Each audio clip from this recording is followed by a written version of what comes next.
இல்லை. அனைவரும் கூடி இறைவனை பாடிக்கொண்டு அம்மானை பாடுவதால் இது திரு அம்மானை. இப்போ ஒரு பாட்டை நம்ம முடிஞ்சோம்னா அந்த பாடினவருடைய மனநிலை எப்படி இருந்ததுன்னு தெரிஞ்சுக்கிறது அவசியம்.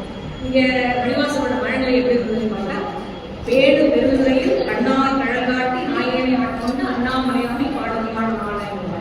அதாவது திருப்பெருந்துறையில் இறைவனால் ஆட்கொள்ளப்பட்டு ஒரு ஆனந்த கழிப்பெய்திய நிலையில் உலகாயுதங்களை எல்லாம் கடந்து மேலே சென்றவராக இறைவனை